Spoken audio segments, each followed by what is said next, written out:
So many of us in this room are blessed with incredible resources and entrepreneurial talents to solve big problems. And by identifying a specific need, we are able to focus our talents to act on purpose. I grew up in a small town in North India. This is India, and one of the states called Uttar Pradesh, population of about 200 million people. My mother was a school teacher, and two of my aunts, they were also school teachers. So education was a natural part of my growing up. And if you look at India today, the literacy levels are only about 74%. And for women, it's even worse. Literacy levels are only 64%. And in the program of international student assessments, India was ranked second to last. And last time survey was done was assessments were done, it was 2009. And so if you extrapolate these numbers, if you look at the overall picture and if you extrapolate it to the Indian subcontinent, we know at least there are 250 million to 300 million students that need help with their education. So, my wife here and I, we have been, we set up a foundation for excellence. For the last 20 years, we have been working to donate to improve school infrastructure. And this is basically focused around STEM education, which is being an engineer, I wanted to support mathematics and science for women. That way we could offer opportunities in the software field. And when those efforts were not enough, we partnered with two of the largest education nonprofits in India. One of them is called Pratham, and the other one is called Ekal. They run very large after-school programs. These are interventions to help kids catch up with their learning, and that way they can stay in school. But and their ask is typically around funding one more teacher, one more classroom, and all these kind of things. And with me, when I started looking at their impact and the size of the problem, I realized that the size of the problem is bigger than any one nonprofit's ability to make an impact.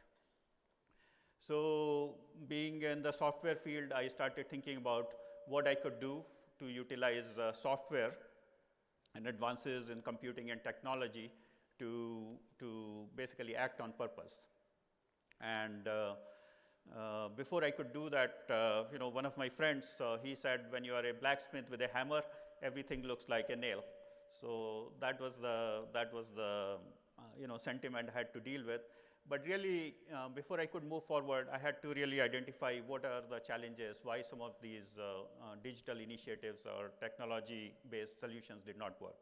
So in Indian context, there are three issues. One is the solutions that our students need. They have to be in the local language. These students don't have access to English. The second is really, if you think about this community of students, they don't have any money. So the investment that is made by the commercial sector and even the governments is just not significant enough for good software to be produced that can be used by students. And finally, there is the issue of access, which is access to internet, in many cases even reliable electricity, access to obviously the computing infrastructure, which is the tablets, computers, all these things. So I really started thinking about three solutions. I took three approaches. One was for the long term. So in the long term, I invited the leading universities in India to partner with me to conduct research, original research, that could bring advances in artificial intelligence and computing to our student communities. So I'm happy to share that we have two research scholars now that are working full-time in partnership with some of the largest nonprofits to bring relevant solutions to these communities in our languages. The second solution, I started thinking about what is available today. So I surveyed solutions that might be available at low cost or no cost to our students, and I came across Global Learning XPRIZE. This is a $15 million XPRIZE set up by Elon Musk. So I'll share a quick video with you. 256 million children who are out of school in very underprivileged communities. That's an estimated 250 million children around the world who don't have access to basic literacy and numeracy. I've been to the field. Those villages are very, very remote. Schools are very, very far. So some of the children, they've never got an opportunity to go to school. I call them the unreached. We launched the Global Learning XPRIZE to inspire innovators all over the world to create open source learning software so that children have access to learning wherever they are. The Global Learning XPRIZE has a $15 million prize purse sponsored by Elon Musk. The grand prize winner will be determined by which software application has the largest learning gains in reading, writing, and math within a 15-month period. There is no blueprint for what we have done. We had about 2,700 total children in our field test, and those children were spread across 150 treatment villages and about 20 control villages. We went to Tanzania, identified kids that didn't know how to read, write, or any types of math. We had to go install solar panels so we can charge the tablets. Then when we identified the 5 finalists, then we put those solutions on these tablets, gave it to each child, and then determined how they did. We have about 300 people working on the ground in Tanzania. We had people going around on motorcycles who would troubleshoot any issues with tablets or solar stations, but also collecting the data. You had village mamas who helped set up a safe environment for the children to kind of learn. The question we set out to answer, can children learn on their own using adaptive software? Can they be taught reading, writing, and basic math? The answer is yes. Tangu tablet alikuwa haipo, mimi sijui kusoma. Alipokuja mimi nimeshakuja kujua kusoma. Ndio vizuri kwa umefanya tablet ilikuwa sijui kusoma ndo kajifunza. We have shown that children can learn using this technology, that children who otherwise wouldn't have access to learning, that they have the opportunity to unleash their potential. We have the technology, we have the tools to do it. Now we just need to do it.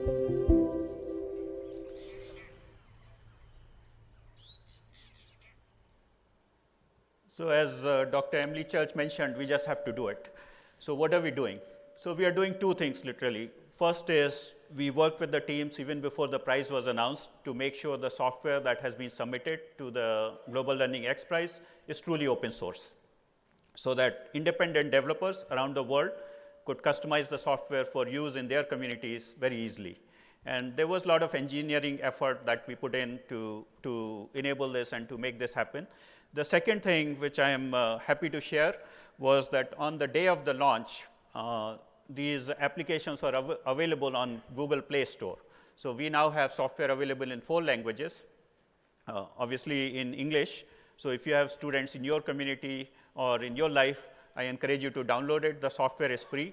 You just need an Android tablet, a cheap Android tablet or any Android tablet or Android cell phone. We also have it available in Hindi for use in India.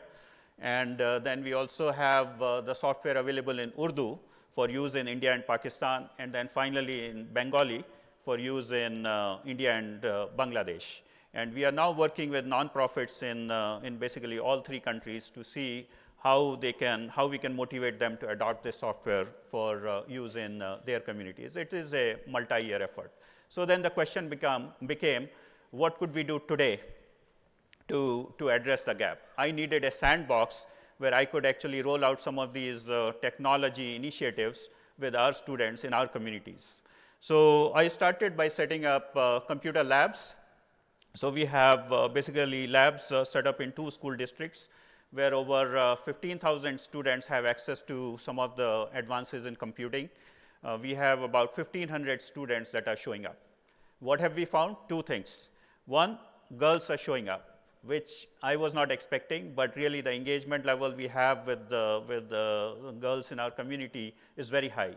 And second is the overall engagement level, the positivity that has been created in the community is also very high.